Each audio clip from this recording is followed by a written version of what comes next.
अस्सलाम वालेकुम, मैं मोहम्मद रिजवान आपको हमारे ट्रैवल पॉइंट के यूट्यूब चैनल और फेसबुक पेज में खुश आमदीद। उम्मीद करता हूँ आप सब लोग खैरियत से होंगे। आज बड़े दिनों बाद एक वीडियो और बहुत सारे दोस्तों के स्पेशल जो है मेरे व्हाट्सएप पे तकरीबन सैकड़ों की तादाद में हैं भाई जिन्होंने मैसेज किए हुए हैं, और एक ही सवाल है सबका कि जी बताएं ए नंबर कब स्टार्ट होंगे।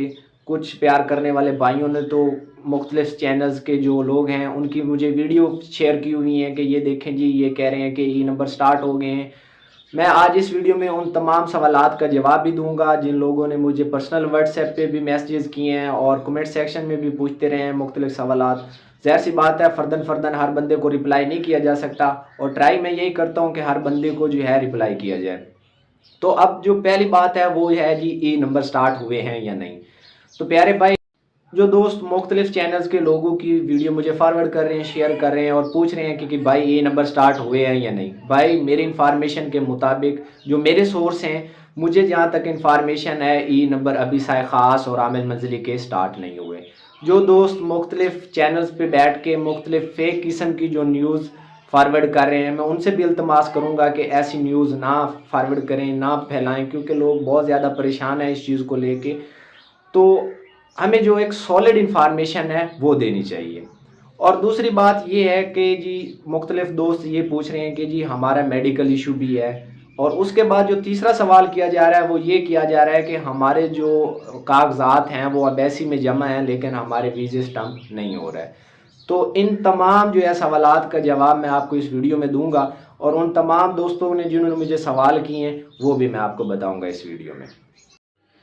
तो एक भाई ने ये मुझसे क्वेश्चन किया है कि ई नंबर के बाद वीज़ा कब तक आ जाता है।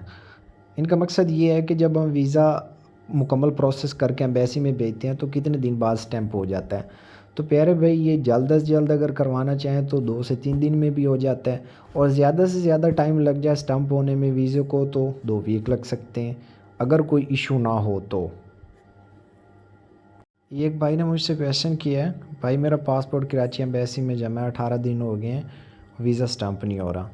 प्यारे भाई, आपका जहाँ वकाला हुआ है मुतलका एजेंट से रब्ता करें और उनसे कहें कि एम्बेसी से पता करें क्या रीज़न है जिसकी वजह से मेरा वीज़ा स्टैंप नहीं हो रहा।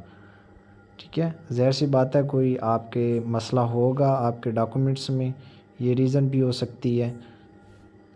जी, तो ये एक दोस्त हैं, कह रहे हैं कि जी मेरा मेडिकल 3 मंथ का था पर सुना है कि अब 2 मंथ को हो गया है, उनका वीज़ा एम्बेसी में जमा है। एक और भाई नीचे हैं, उनका भी यही मसला है।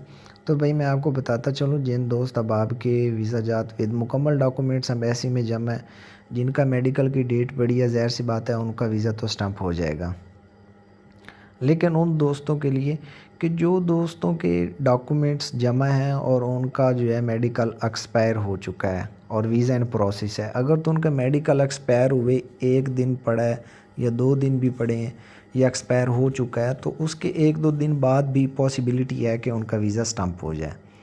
अगर उनके मेडिकल को एक्सपायर हुए 1 वीक गुज़र गया तो फिर उनका मेडिकल जो उनका वीज़ा है वो स्टम्प नहीं होगा, वो वापस भेज दिया जाएगा।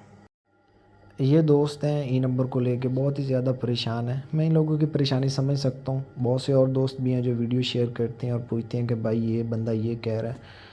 भाई अभी ख़ास और आमिर मंजली के जो वीज़े हैं इनके ई नंबर निकलना स्टार्ट नहीं हुए, और जो ये दोस्त फेक वीडियो बनाते हैं अपने व्यूवर्स के लिए, इनसे भी मैं इल्तमास करूँगा कि बेचारे लोग पहले अपने कारोबारी मामलात को लेके बहुत ज़्यादा परेशान हैं, ई नंबर को लेके बहुत ज़्यादा परेशान हैं, उनकी परेशानी में इजाफ़ा ना करें। जो आपके पास सॉलिड और सही इन्फॉर्मेशन हो वही शेयर करें इन लोगों के साथ, ताकि जो है ये अपने परेशानी कम से कर सकें। उम्मीद करता हूँ आप सब लोगों को ये वीडियो पसंद आई होगी। इसको लाइक भी करना है, शेयर भी करना है और सब्सक्राइब भी करना है, ताकि मेरी हर आने वाली वीडियो आप तक पहुँच सके।